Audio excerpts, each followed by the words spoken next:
Yes, my new book is entitled Change Your Trajectory.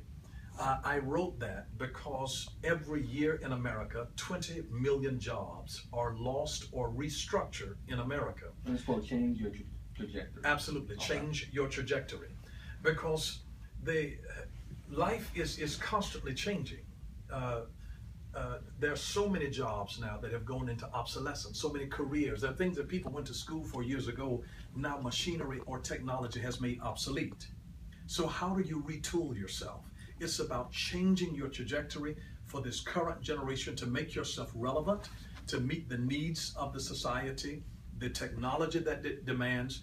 We're living in a society right now with sociological change, technological change, economic change, environmental change, political change, change on so many different levels. If we kept on doing business as usual, we would have been out of business. Mm-hmm. The status quo no longer cuts it. So you have to always keep your finger on the pulse beat of society, on how they communicate. A traditional means of communications now, that if we are not in those platforms where people go, then we struggle financially trying to stay afloat. So it's about being able to change your trajectory. The target that we're after is not a static target. It is constantly moving.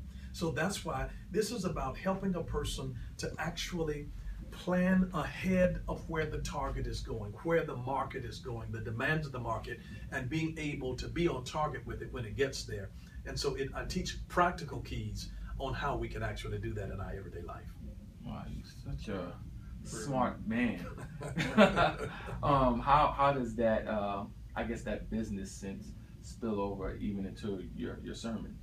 Well, it clearly comes into my into all of the ministry material that I do. I'm an extremely pragmatic person. To me, if spiritual things don't help me in my natural life, it's useless. To me, the supernatural is designed to empower the natural. And if the supernatural doesn't make my natural any more super, it wasn't really supernatural. Wow. So I really believe in the practical power of what God offers to us in His Word, being practical in my everyday life, lived out in business principle. Jesus taught us, He said, enter into business. He said it in these words, occupy till I come. But those words in the original Greek, it actually means enter into business. In fact, the Hebrew word translated as businessman literally means man of faith, because every business has a risk. And so in order to go into business, you have to take a risk. It is a risk. We don't have guarantees. So every businessman is a man of faith because he believed in his dream enough to invest in it and to find investors to sometimes come in. You have to believe in your dream, because if you don't believe in your dream, nobody else will believe in it. Nobody else. Wow. That's it. Gotta end it right there. Can't go past that. Wow. That was good. Okay.